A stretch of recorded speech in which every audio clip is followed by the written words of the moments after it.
नमस्कार। आज के वीडियो में बात करने वाले हैं कि एसएससी स्टेनो या कोर्ट स्टेनो में क्या डिफरेंस होता है, किसके लिए इन दोनों जॉब में से कौन सी बेटर होती है। देखिए, यहाँ पे बेस्ट बता पाना ऐसे कोई पॉसिबल नहीं है, क्योंकि आपकी प्रायोरिटीज़ डिसाइड करेंगे कि आपके लिए बेस्ट क्या है। शायद किसी के लिए कोई उसकी प्रायोरिटीज़ अलग हैं, तो उसके लिए एसएससी स्टेनो अच्छा हो सकता है, किसी की अलग है तो उसके लिए कोर्ट स्टेनो अच्छा हो सकता है। तो यहाँ पे एक आंसर नहीं है कि मैं आपको बता दूं इन दोनों में से बेस्ट क्या है, उसकी तरफ चले जाओ। नहीं, आप डिसाइड करेंगे कि आपके लिए क्या बेहतर है। हम 5 पैरामीटर्स के ऊपर बात करके इसके बारे में डिस्कशन करेंगे। सबसे पहली बात होगी जॉब प्रोफाइल। दोनों की जॉब प्रोफाइल कैसी है, किसमें डिक्टेशन का जो काम होता है, मतलब आपका शॉर्ट हैंड का काम किसमें ज़्यादा होता है, ये बात करेंगे। फिर हमारा वर्कलोड कैसा होता है, अगर कोई आराम की ज़िंदगी चाहता है, ज़्यादा वर्कलोड नहीं चाहता है, तो उसको किसकी तरफ जाना चाहिए। फिर आपका होम स्टेट किस में मिल सकता है और किस में नहीं मिल सकता, कंपटीशन किस में ज़्यादा है, और सैलरी। मेरे हिसाब से ये 5 ही चीज़ें होती है जिससे हम डिसाइड कर पाते हैं कि हमारे लिए इन दोनों में से बेस्ट क्या है। इस वीडियो का जो बेस है, इसकी जो रिसर्च की गई है, वो मैं आपको कैसे बता पा रही हूँ। पहला, उन स्टूडेंट से इसका डाटा कलेक्ट किया गया है जो एसएससी स्टेनो में काम कर रहे हैं 2 साल या उससे ज़्यादा से। दूसरा, एसएससी स्टेनो के अलावा कोर्ट स्टेनो के स्टूडेंट से भी बात की गई है कि उनका क्या एक्सपीरियंस है, चाहे वो क्रिमिनल कोर्ट हो या फिर सिविल कोर्ट हो। तीसरा, दोनों ही स्टूडेंट, मतलब कि ऐसा कोई स्टूडेंट जो कि पहले एसएससी में रहा हो, उसके बाद उसने कोर्ट ज्वाइन किया हो, या पहले कोर्ट में रहा हो उसने एसएससी ज्वाइन किया हो, दोनों ही जॉब कर रखी है, उनसे भी इसका एक्सपीरियंस लिया गया है।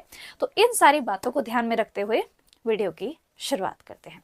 चलिए, सबसे पहले हम बात कर लेते हैं जॉब प्रोफाइल के लिए कि आपकी क्या जॉब प्रोफाइल रहती है। सबसे पहले हम बात करते हैं एसएससी स्टेनो के अंदर।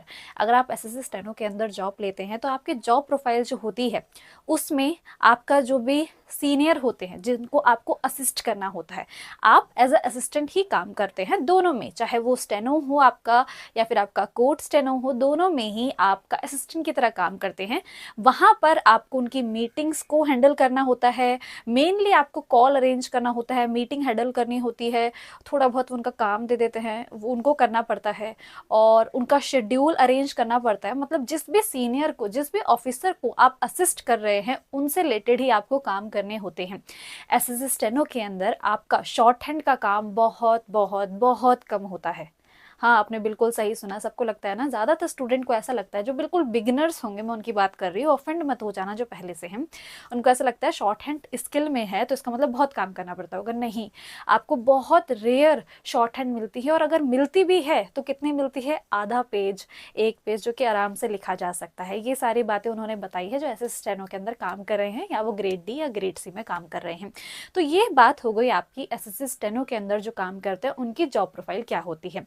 दूसरा, हम बात करते हैं कोर्ट स्टेनो में क्या जॉब प्रोफाइल होती है। आपको पता है कोर्ट के क्या क्या काम होता है, आपको ट्रांसक्रिप्शन करना होता है, जो भी आपका वहाँ पे प्रोसीजर चल रहा है उसके ऊपर काम करना होता है, जजमेंट्स वगैरह को लिखना होता है, तो वहाँ पे आपके वो काम होते हैं। और कभी कभी आपको जज के पर्सनल काम भी करने पड़ सकते हैं।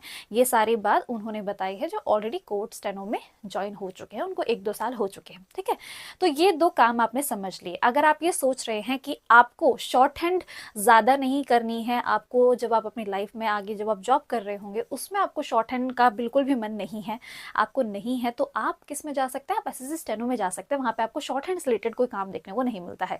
कोर्ट में आपको शॉर्ट हैंड से रिलेटेड काम देखने को मिलता है। क्लियर, आगे चलते हैं। वर्कलोड, वर्कलोड की अगर हम बात करें तो एसएससी स्टेनो के अंदर वर्कलोड कम है। हाँ, ये बिल्कुल सही है, एसएससी स्टेनो में कम है। अगर मैं कंपैरिजन करूँ कोर्ट स्टेनो का, ऑफेंड मत हो जाना, अगर आप ऑलरेडी एसएससी स्टेनो में आप कहेंगे आपको तो कुछ पता ही नहीं है क्या है, मैं कंपैरिजन में बता रही हूँ कि कोर्ट के अकॉर्डिंग अगर हम यहाँ पे स्टेनो का देखें तो स्टेनो में काम कम होता है, कोर्ट में आपका ज़्यादा काम होता है। बट अगर आप ग्रेड सी की ग्रेड डी के लगते हैं, शुरुआत के जो महीने होते हैं ना उसमें बहुत काम करवाया जाता है, ग्रेड डी वालों से स्टेनो के अंदर बहुत काम करवाया जाता है। ठीक है, अब हम बात करते हैं होम स्टेट की। अगर आपको होम स्टेट में रहना है, ये आपकी प्रायोरिटीज़ होती है, बहुत चाहते हैं कि हम अपने पेरेंट्स के साथ ही रह के काम करना चाहते हैं, हम किसी और स्टेट में नहीं जाना चाहते, काफ़ी काफ़ी दूर पोस्टिंग हो जाती है। अगर आप ग्रेड डी में जाते हैं, ग्रेड सी की मैं बात करूं, अगर आप एसएससी स्टेनो में जाते हैं तो होम पोस्टिंग के बारे में सोचना भी मत। नहीं मिल पाती है। नहीं नहीं नहीं, उसके बाद भी आप ये सोचेंगे ना कि अगर आपको 3 साल बाद ट्रांसफर मिल जाएगा तो बहुत रेयर चांसेस होता है, आपकी स्टेट बदलती बदलती बदलती रह जाती है। तो अगर आप चाहते हैं कि आपको सिक्योर अपने माता पिता के साथ ही रहना है, उसी होम स्टेट में ही रहना है, तो आपको कोर्ट स्टेनो में जाना चाहिए। कोर्ट स्टेनो में आप फिल करते टाइम अपनी होम स्टेट डालते हैं तो आपको वहीं पर ही आपको जॉब मिल जाती है। ये बहुत बड़ा एडवांटेज है जो कि स्टूडेंट को कंसिडर करना चाहिए अगर वो कोर्ट स्टेनो को देख रहे हैं। और वहीं एसएससी स्टेनो की तरफ अगर मैं आपको बताऊं तो वहाँ पे होम स्टेट मिलना बहुत मुश्किल है। मान लीजिए कि आप दिल्ली के रहने वाले हैं तो आपको कभी जम्मू मिल जाएगा, कभी कर्नाटक में पहुंच जाओगे, मतलब बहुत दूर दूर, इतना कि आप खुद से शिफ्ट होने का भी, आप खुद सोचिए, इतनी ज़्यादा जो सैलरी होती है वो इतनी ज़्यादा नहीं मिलती है। अगर आप ग्रेड डी के हिसाब से भी बात करें, अगर मैं एसएससी स्टेनो ग्रेड डी के हिसाब से भी बात करूँ तो आपकी जो सैलरी आपको देखने को मिलती है वहाँ पे 45 से लेके 50 तक के बीच में मिलती है। इसमें आप किसी और स्टेट में जा रहे हैं तो शुरुआत में तो आपको वहाँ पे क्वार्टर वगैरह भी नहीं मिल सकता, क्वार्टर मिलने में काफ़ी टाइम लगता है, तो आप घर के लिए भटक रहे होंगे पहले तो।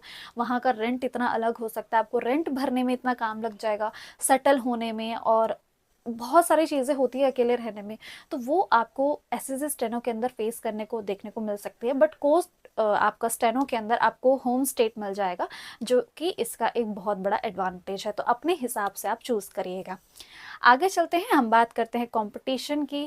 कंपटीशन के हिसाब से अगर हम देखा जाए तो इसके अंदर आपका कोर्ट स्टेनो के अंदर कंपटीशन कम रहता है एसएससी स्टेनो के कंपैरिजन में।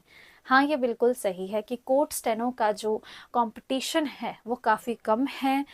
एसएससी स्टेनो में बहुत बड़ा अंतर तो मैं नहीं कहूँगी, बट एसएससी स्टेनो का आप ये मान लीजिए कि 150 तक के नंबर लेके आए हो, 150 भी अगर मैं ना मानूँ तो 145 प्लस लेके आओगे तब जाके ग्रेड डी फाइनल में ले पाओगे, और 150 प्लस लेके आओगे, 150 कभी कभी तो 155 तक भी चले जाती है, तब जाके आपको ग्रेड सी मिल पाएगा। तो इतने ज़्यादा नंबर 200 में से लाने पड़ते हैं तब जाके आपको ग्रेड डी या ग्रेड सी मिलता है एसएससी स्टेनो के अंदर। बट कोर्ट के अंदर इतना ज़्यादा आपको कंपटीशन देखने को नहीं मिलता है, क्योंकि एसएससी स्टेनो काफ़ी फेमस हो गया है। पहले इसकी इतनी मांग नहीं थी, बट अब जैसे जैसे नए नए, अब तो इसके शॉर्ट हैंड के कोचिंग इंस्टीट्यूट भी बहुत सारे खुल चुके हैं, तो इसकी जो मांग है वो बढ़ती जा रही है और इसके अंदर कॉम्पिटिशन भी बढ़ता जा रहा है, मार्क्स बढ़ते जा रहे हैं। शॉर्ट हैंड सीखने वालों की कमी बहुत है, बहुत ऐसे बहुत से स्टूडेंट हैं जो सीबीटी क्वालिफाई कर लेते हैं स्टेनो का, उनको शॉर्ट हैंड नहीं आती है। तो उनसे होता क्या है, उनको शॉर्ट हैंड आती नहीं है, 2-3 महीनों में सीखने नहीं पाएंगे। पर जिनको ऑलरेडी शॉर्ट हैंड इतनी अच्छी खासी आती है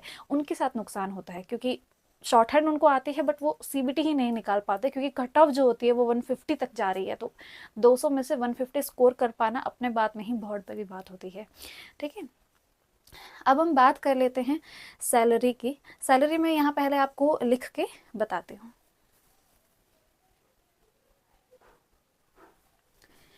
यहाँ पे मैंने ये जो चीज़ लिखी है इसको समझिए। अगर आप ग्रेड डी में पोस्ट लेते हैं एसएससी स्टेनो में तो उसकी सैलरी आपकी कोर्ट से कम होती है, मतलब कोर्ट की ग्रेड डी से ज़्यादा होती है और कोर्ट की ग्रेड सी से कम होती है। सैलरी में सबसे ज़्यादा ग्रेड सी है, उससे कम कोर्ट में मिलती है और सबसे कम ग्रेड डी में मिलती है। तो ये सैलरी का है। अब आप इसके हिसाब से देखें तो यहाँ पे आपको ग्रेड सी के अंदर 60 से 65 के बीच में मिल जाती है, कोर्ट में आपको 50 से लेके 60 के बीच में मिल जाती है, और ग्रेड सी के अंदर आपको 45 से 50 के बीच में आपको ये सैलरी देखने को मिलती है। और ज़्यादा बड़ा अंतर तो है क्योंकि इसमें तो पूरे 10,000 का अंतर हो जाता है। तो ये सैलरी के हिसाब से आप देख सकते हैं, थोड़ा मोटा मोटा मैंने इस चीज़ को बता दिया है।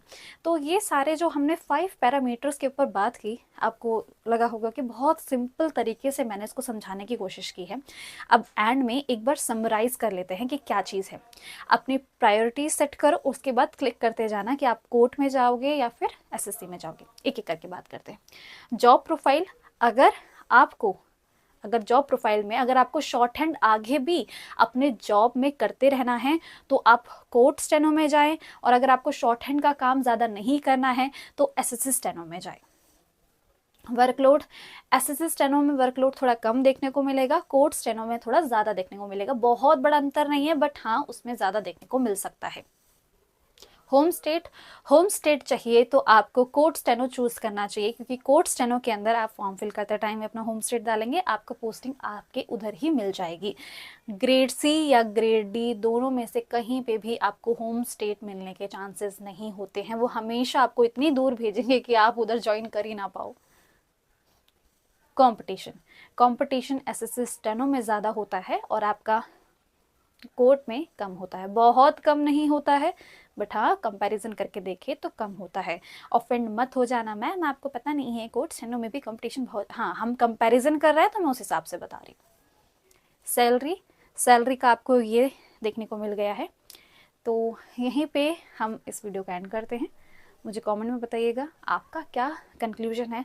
आप कोर्ट स्टेनो के लिए प्रिपेयर कर रहे हैं या फिर एसएससी स्टेनो के लिए प्रिपेयर कर रहे हैं, और अगर कोर्ट स्टेनो से रिलेटेड भी आप वीडियोस चाहते हैं तो प्लीज़ कमेंट करिए, क्योंकि मैं ज़्यादातर एसएससी स्टेनो से रिलेटेड ही वीडियो बनाती हूँ। आप जाके चेक कर सकते हैं। यहाँ पर मैं एक प्लेलिस्ट डाल दूँगी, अगर आप शॉर्ट हैंड से रिलेटेड जानकारी चाहते हैं, स्टेनोग्राफी से रिलेटेड जानकारी चाहते हैं, तो आप यहाँ प्लेलिस्ट पे देख सकते हैं। और एसएससी स्टेनो से रिलेटेड तो वीडियोज़ आपकी रेगुलर बेसिस पे आपको देखने को मिल ही जाती है। यहीं पर हम वीडियो का एंड करते हैं। अपना वैल्यूएबल फीडबैक मेरे साथ ज़रूर शेयर कीजिएगा।